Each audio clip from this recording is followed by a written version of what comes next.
Good morning to all of you. आज हम discuss करने वाले हैं इंडस वाटर ट्रीटी को, सिंधु जल समझौते को।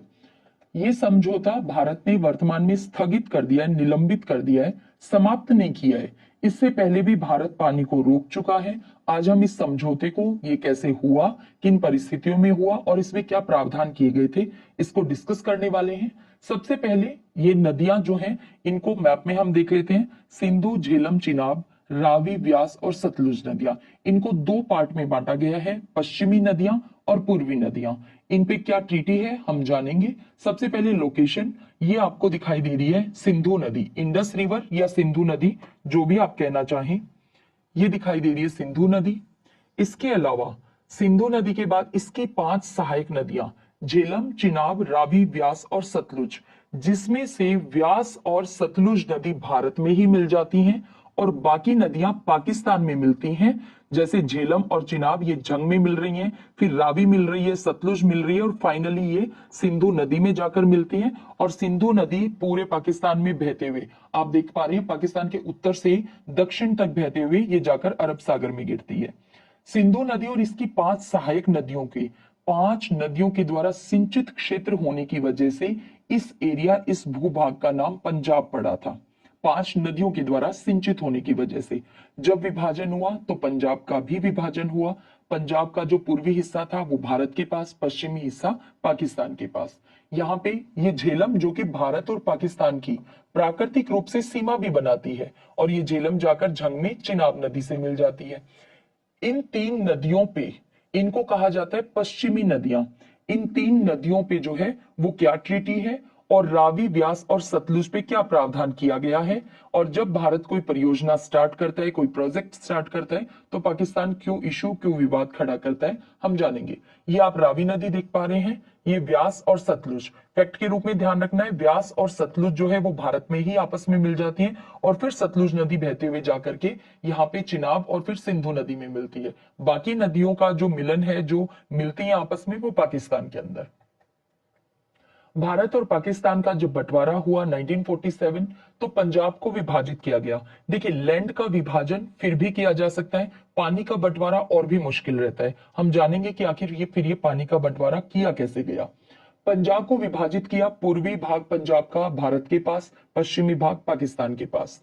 बंटवारे के दौरान ही सिंधु नदी घाटी और इसकी जो नहरें थी उनका भी विभाजन किया गया। जब भारत विभाजित नहीं था, ब्रिटिश भारत के अंदर नहरों का निर्माण किया गया था। ये भूभाग काफी सिंचित क्षेत्र था, नहरों के द्वारा निर्माण किए जाने के बाद और भी ज्यादा उत्पादन बढ़ चुका था।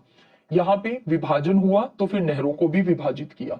20 दिसंबर 1947 पानी के बहाव को बनाए रखने के लिए जो पूर्वी पंजाब और पश्चिमी पंजाब था, इनके चीफ इंजीनियरों के बीच में एक समझौता हुआ। समझौते में तय किया गया कि बंटवारे से पहले जो तय किया गया पानी का निश्चित हिस्सा था, वो भारत पाकिस्तान को देता रहेगा 31 मार्च 1948 तक। जैसे ही 31 मार्च का दिन समाप्त हुआ, भारत ने 2 नहरों के पानी को रोक दिया, क्योंकि समझौता समाप्त हो चुका था।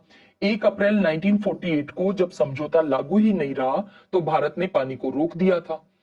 लेकिन फिर आपसी वार्तालाप से पानी को वापस बहने दिया गया।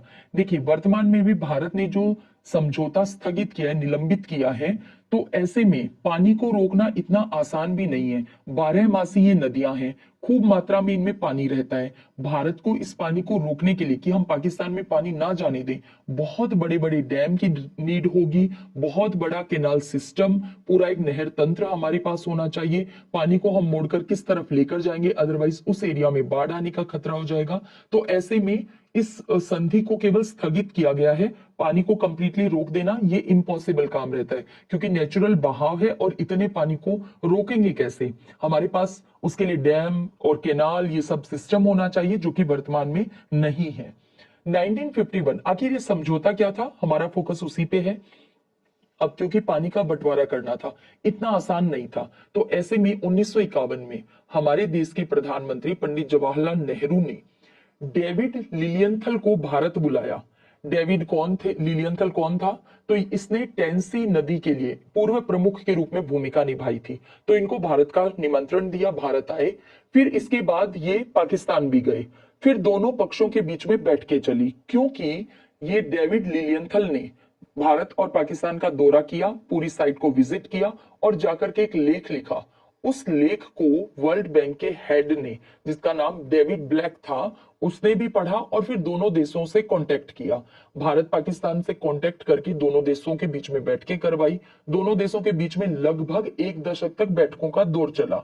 उसके बाद दिन आया 19 सितंबर का। 19 सितंबर 1960, जब कराची के अंदर भारत के प्रधानमंत्री पंडित जवाहरलाल नेहरू और पाकिस्तान के राष्ट्रपति अयूब खान के बीच में इस संधि ट्रीटी पे सिग्नेचर किए गए, हस्ताक्षर किए गए। इस ट्रीटी में प्रावधान क्या था, किस पे हस्ताक्षर किए थे हमने? तो सिंधु, झेलम और चिनाब, जिनको पश्चिम की नदियां कहा गया, इनका पानी पाकिस्तान के लिए तय किया गया। इनका 80% पानी जो है वो पाकिस्तान काम में लेता है और 20% वो भी वैसा पानी, सिंधु, झेलम और चिनाब, नाम ध्यान रखना है आपको इन 3 नदियों का, जिसपे हमारे ऊपर कुछ प्रतिबंध हैं कि हम इन पे हर कोई प्रोजेक्ट स्टार्ट नहीं कर सकते। हाँ, हम इन पे बिजली बनाने का प्रोजेक्ट स्टार्ट कर सकते हैं ताकि पानी को रोका, टरबाइन घुमाया और पानी को वापस छोड़ दिया गया, लेकिन उस पानी को बहुत ज्यादा मात्रा में कृषि के लिए, पीने के लिए हम निकाल नहीं सकते हैं। इसके बाद जो रावी, ब्यास और सतलुज नदियां हैं, जिनको पूर्वी नदियां कहा गया, इनका पानी भारत के लिए तय किया गया। भारत पूर्वी नदियों के पानी को यूज कर सकता है, 80% पानी भारत ही यूज करता है, लेकिन इस पे भी कुछ प्रतिबंध है भारत पे। पश्चिमी नदियों के पानी के इस्तेमाल का कुछ सीमित अधिकार जरूर भारत को दिया गया, यानी सिंधु, झेलम और चिनाब। इसीलिए झेलम नदी पे, चिनाब नदी पे जब भारत ने प्रोजेक्ट स्टार्ट किए तो फिर पाकिस्तान ने विवाद खड़ा किया कि ये तो समझौते का उल्लंघन कर रहा है भारत। लेकिन इंटरनेशनल कोर्ट ने भारत के ही पक्ष में निर्णय दिया था। हम जानेंगे किशन गंगा प्रोजेक्ट को भी।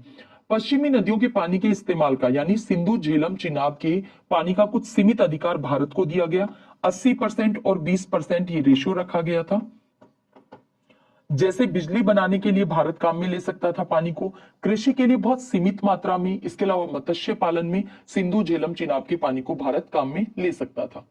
सिंधु में सिंधु आयोग भी स्थापित किया गया और इस आयोग के तहत दोनों देशों के कमिश्नर आपस में मिलते रहेंगे, ये प्रस्ताव था। संधि में दोनों कमिश्नरों के बीच किसी भी विवाद के मुद्दे पर बातचीत का भी प्रावधान रखा गया। इसके अलावा जब कोई देश, जैसे भारत, अगर किसी परियोजना को स्टार्ट करता है, उस पे अगर पाकिस्तान को कोई इशू हो, कोई विवाद हो, तो ऐसे में दोनों देश जो है, जिसने आपत्ति की हो, पहला देश उसका जवाब देगा और इसके लिए दोनों पक्षों की बैठकें भी होंगी। बैठकों में भी अगर कोई हल ना निकल पाए, फिर दोनों देशों की सरकार आपस में बैठक करेंगी, समझौते करने की कोशिश करेंगी।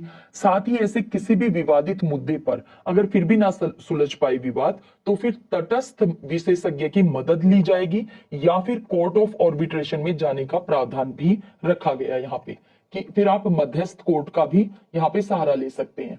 अब हम बात करते हैं कि जिस पे भारत ने प्रोजेक्ट स्टार्ट किया, पाकिस्तान ने विवाद स्टार्ट किया। Kishan Ganga hydro electric project. ये किशन गंगा जो है, ये झेलम की सहायक नदी है और इस पे भारत ने ये जो प्रोजेक्ट चलाया, उस पे भी पाकिस्तान ने विवाद खड़ा किया था।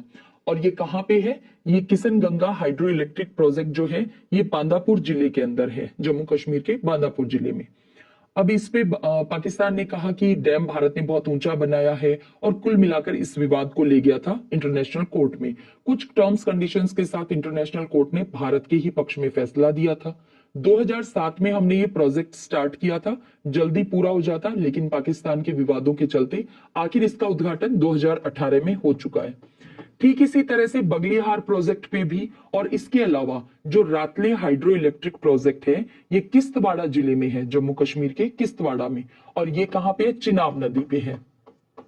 इस पे भी पाकिस्तान कह रहा है कि भारत सिंधु जल समझौते का उल्लंघन कर रहा है, जबकि फैक्ट ये है कि भारत ने सिंधु जल समझौते को पूरी तरह से, चाहे बाकी आतंकवाद का इशू या अदर इश्यूज हमारे चलते रहे हों, लेकिन इस ट्रीटी को भारत ने पूरी तरह से निभाया है। वर्तमान में इस ट्रीटी को भारत ने केवल स्थगित किया है, ये बात आपको ध्यान रखनी है। आई होप इन प्रोजेक्ट्स को और ये जो सिंधु जल समझौता था, इसको हमने, इसके प्रावधानों को डिस्कस किया है। इस क्लास से आपकी कुछ और इंफॉर्मेशन डेफिनेटली बढ़ी होगी। तो चलिए मिलते हैं नेक्स्ट क्लास में। जय हिंद, जय भारत।